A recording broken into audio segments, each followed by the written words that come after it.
যারা ফ্রিজের কাজ শিখতে চান তারা ভিডিওটা ধৈর্য সহকারে দেখবেন।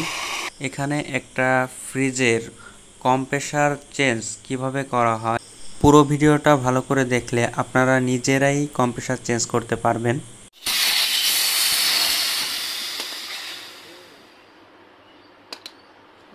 কম্প্রেসার মেশিনটা চেঞ্জ করার আগে দেখতে পাচ্ছেন যে আমি একটা যে টার্মিনাল সেটা কেটে দিলাম এবং আরেকটা টার্মিনালও কেটে দিচ্ছি। আমরা এরকম যে কম্প্রেসারের যে দুইটা টার্মিনাল, এই দুটো টার্মিনাল একটা হচ্ছে হলো কন্ডেন্সার পাইপের সঙ্গে থাকে, একটা হচ্ছে চেম্বার পাইপ। প্রথমত চেম্বার পাইপটা আমি কাটছি, এরপরে কন্ডেন্সার পাইপ। এখন এই জায়গায় একটা আর্থিংয়ের তার লাগানো আছে যেটা কম্প্রেসার বডি আর্থিং বলে, এটাও খুলে নিলাম। এরপরে আমাদের কাজ হলো কম্প্রেসার যে পায়ায় যে চারটা নাট থাকে এই চারটা নাট খুলে কম্প্রেসারটা ভিতর থেকে বের করে আনা। দেখতে পারলেন কিভাবে বের করে আনলাম। এরপরে কাজ হচ্ছে আমাদের এই যে ফ্রিজটাকে ভালোভাবে পরিষ্কার করে নেওয়া, কারণ এখানে বিভিন্ন ধরনের ময়লা থাকে, যে কারণে আমরা সুন্দর করে এটাকে পরিষ্কার করে নিব। কারণ এই ফ্রিজের এই জায়গায় ইঁদুরে ধান আনছে এবং বিভিন্ন ময়লা অনেক সময় থাকে, কারণ এখানে পরিষ্কার করা হয় না, যে কারণে সুন্দর করে পরিষ্কার করে নিলেই ভালো হবে।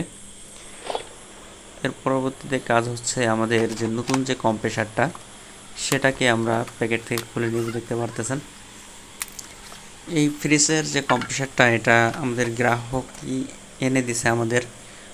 আর যে কম্প্রেসারটা আগে ছিল সেটা ছিল 134 আর এর কম্প্রেসার, আর এখন গ্রাহককে আমরা বলছিলাম যে 134 আর এর কম্প্রেসার আনতে, কিন্তু উনি ভুলক্রমে 600 কম্প্রেসার নিয়ে আসছে। তাও হবে, সমস্যা নাই, 600 কম্প্রেসার দিয়েও গ্যাস করা যাবে এটা। তবে সবথেকে ভালো হইতো 34-এর কম্প্রেসার হইলে, কারণ যেসব ফ্রিজ আসলে 34 গ্যাসের এটা আসলে চেম্বার কম থাকে, যে কারণে ঠান্ডা 34 গ্যাসে একটু ঠান্ডা ভালো হয়। কিন্তু এখানে আমাদের 600 গ্যাস করা লাগবে, কারণ কম্প্রেসার হচ্ছে 600 গ্যাসের। আমরা 600 গ্যাস দিয়ে এটা করব।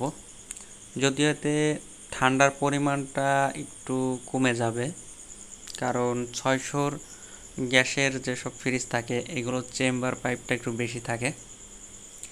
আর এটা হচ্ছে হলো কালেকশন, যে রিলে কালেকশন পিটিসি রিলে বলে, এই রিলে কালেকশনটা ওয়ালটন ফ্রিজের একটু ব্যতিক্রম, যে এটা আসলে ঘিজিবিজি বুঝতে একটু কষ্ট হয়।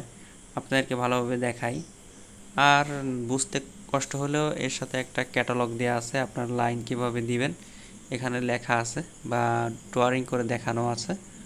আমি আগে থেকেই জানি যে লাইনটা কীরকম, এর জন্যে আসলে বেশি দেখি নেই। এখন হচ্ছে আমাদের কাজ হলো আমরা এম্পিয়ার মিটার নিব এবং লাইনটা ভালো করে দেখব যে ঠিক আছে কিনা, এবং আমরা কম্প্রেসারটা চালু করব। দেখেন লাইনটা, দেখেন লাইনটা আমরা দিচ্ছি ভালো করে, সুন্দর করে লাইনটা দিছি, এবং লাইনটা আপনারাও এভাবে দিবেন যারা নতুন টেকনিশিয়ান। এখন কম্প্রেসারটা অন করা হয়েছে, এম্পিয়ার 35-34।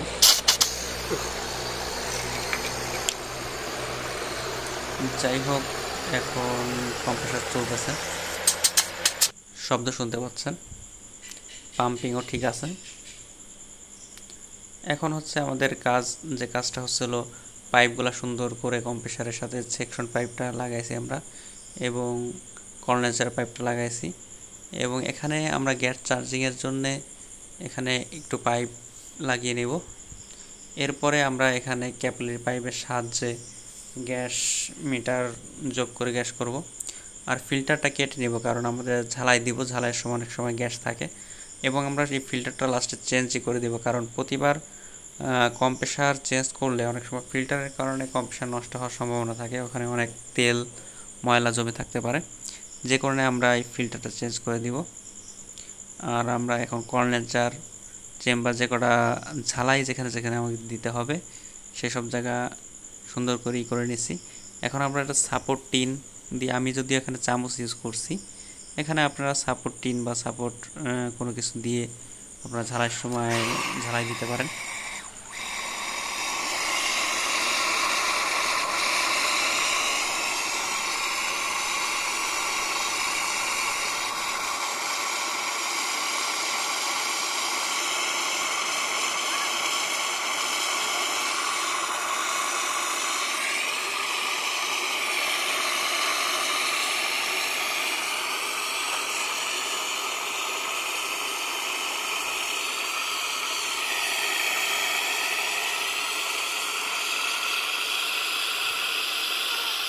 একটা জিনিস খেয়াল রাখবেন, অবশ্যই প্রত্যেকটা ঝালাই যেন সুন্দর করে হয় এবং এই ঝালাইটা পাইপগুলো সুন্দর হিট হওয়া পর্যন্ত ঝালাইটা দিবেন। একটু সময় লাগলেও সুন্দর করে যখন হিট হবে তখনই আমরা এই ব্লিচিংটা দিব। এই ব্লিচিংটা তাহলে ভালোভাবে গলে যাবে এবং ঝালাইটা ভালো হবে। এবং সব সময়ের জন্য একটা জিনিস লক্ষ্য রাখবো যে কোনো জায়গায় লিক না থাকে এবং আমরা ঝালাই শেষে লিকটা টেস্ট করে নিব। এটা হলো ফিল্টার। আর এই ফিল্টার আমরা এই যে আগের যে ফিল্টার ছিল এটা আমরা ফেলাই দিয়ে যে নতুন ফিল্টার লাগাচ্ছি। তবে এখানে একটা জিনিস বিষয় হচ্ছিল, যদি ব্যাগম করতাম সেক্ষেত্রে আমাদের ক্যাপিলারি যে পাইপ আমরা ফিল্টারের মাথায় এক্সট্রা লাগাইছি এটা লাগানো লাগতো না। যেহেতু আমি ব্যাগম মেশিন আনি নেই সেক্ষেত্রে আমি এখানে ফিল্টারের এই জায়গায় একটা এক্সট্রা ক্যাপিলারি পাইপ লাগাইছি, এটার মাধ্যমে আমি ব্যাগম করে নিব। আর এখানে এই পাইপটা সুন্দর করে আটকে দেবো যাতে ভিতরে রাং না যায়, যেহেতু পাইপটা একটু চিকন কন্ডেন্সার পাইপটা, আর ফিল্টারের যে মাথাটা এটা একটু মোটা। এরপরে আমরা ঝালাই দিব।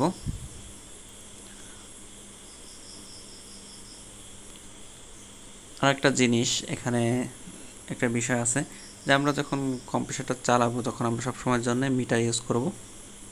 এই ঝালাইটা আসলে সুন্দর করে দিব। এখানে অনেক সময় দেখা যায় যে কন্ডেন্সার পাইপটা কিছুটা কপার হয়, অনেক সময় কপার ছাড়াও অন্য অন্য হয়ে থাকে, যে কারণে দেখা ঝালাইটা ভালোভাবে লাগতে চায় না। এজন্য এই ঝালাইটা খুব সুন্দর করে দিব। ক্যাপিলারি মাথাটা ঝালাই দেওয়ার সময় ক্যাপিলারি মাথাটা অবশ্যই নিচে করে রাখবো। আরও কিছু বিষয় আছে যেগুলো আমাদের আসলে জানা দরকার। একটা জিনিস দেখেন, এই যে এম্পিয়ারটা দেখেন যে আমি যখনই ব্যাগম করতেছি তখন এই মিটারের কাঁটাটা নিচে নেমে আসছে এবং এম্পিয়ার মিটারের যে দেখেন এম্পিয়ারটাও কমে আসছে, যে ওখানে প্রায় 30-34 ছিল আগে, এখন আসতেছে আপনার 19-17। পুরোপুরি ব্যাগম যখন হয়ে গেছে আমাদের 17 আসছে। এখন আমরা গ্যাস করব। আমরা কিন্তু ভালো করে চেক করে নিছি যে বেগম হয়েছে কিনা। যাক বেগম হয়েছে। এরপরে আমি এখনও ক্যাপিলারির মাথা আটকাইনি, কারণ কিছুটা গ্যাস আমি কম্প্রেসারে দিয়ে ওই ক্যাপিলারির মাথাতে বের করব যাতে আমার বেগমটা সুন্দর হয়ে যায়। এবং দেখেন গ্যাস ছাড়ার সাথে সাথে এম্পিয়ার বেড়ে গেছে, 25-এ চলে আসছে। আমরা কিছুটা গ্যাস ছেড়ে দিছি ভিতরে, গ্যাস ছেড়ে দিছি, দেখেন এম্পিয়ার বাড়ছে। গ্যাসটা যদিও বের হয়ে যাচ্ছে এই যে ক্যাপিলারির মাথা। এখন আমি ক্যাপিলারির মাথাটা আটকে দিব। এবং আপনারা সাবধানে তা অবলম্বন করবেন। এই ধরনের কাজ করতে হলে আপনারা অবশ্যই গ্যাসটা বের হয়ে যাওয়ার পরে এরপরে প্লাস দিয়ে মাথাটা আটকে এরপরে আপনারা ঝালাই দিয়ে দিবেন। আসলে এভাবে না করে সবচেয়ে ভালো হয় আপনারা বেগম মেশিন দিয়ে করবেন, যেটা নিয়ম। আমিও বেগম মেশিন দিয়ে করতাম, কিন্তু বেগম মেশিন না আনার কারণে আমি এই সিস্টেমে গ্যাসটা করে দিলাম। এভাবে করলে হবে, এভাবে করলে হবে না তা না, তবে সব থেকে বেটার হয় আপনারা বেগম মেশিন ব্যবহার করবেন। ভালোভাবে বেগম করে এরপরে আপনারা গ্যাসটা করবেন। গ্যাসটা আসলে আমি ছেড়ে দিছি, এখন ছেড়ে দিছি, অল্প কিছুক্ষণের মধ্যেই আমাদের গ্যাসটা হয়ে যাবে। দেখেন কাঁটাটা উঠছে উপরে, কাঁটাটা কিন্তু জিরোতে ছিল, জিরো থেকে উপরে উঠে গেছে। মানে এটা তো আপনাকে ভালো করে দেখাতে পারতাম যদি আমার কাছে যে মিটারটা আছে, গেজ মিটারটা, এই গেজ মিটারটা আসলে লো গেজ মিটার হলে আপনাদের ভালোভাবে দেখাতে পারতাম। যেহেতু এটা হাই প্রেশার গেজ মিটার, যে কারণে আপনাদের ভালোভাবে বুঝাইতে পারতেছি না, কারণ এখানে হাই প্রেশার গেজ মিটার আসলে গ্যাসের যে সিগন্যালটা এটা বুঝতে একটু কষ্ট হয়, কারণ অল্প গ্যাপ দেওয়া থাকে। এর পরবর্তী ভিডিওতে আমি আপনাদেরকে লো মিটার গ্যাস মিটার দিয়ে গ্যাস করে দেখাবো, সেটা আপনারা বুঝতে পারবেন যে কতটুক গ্যাস হইলে গ্যাসটা ফুলফিল হয়ে যায় এটা ফ্রিজে। এখানে রিলের সাথে একটা নাট আছে, নাটটা লাগাই দিলে এই রিলেটা নড়বে না, স্পার্ক করবে না, এর জন্য নাটটা লাগাই দিলাম। যাই হোক, আমার গ্যাসের কাজ প্রায় শেষের পথে। এখন যেটা করলাম এটা হচ্ছিল হাওয়াটা পাইপ থেকে বের করে আবার গ্যাস দিলাম। এভাবেই আসলে গ্যাস করতে পারেন। আর যারা নতুন তারা অবশ্যই আমার পেজটা লাইক, শেয়ার এবং একটা কমেন্ট করবেন। আর অবশ্যই এটা ফলো দিয়ে রাখবেন। ফলো দিয়ে রাখলে এ ধরনের ভিডিও পাবেন।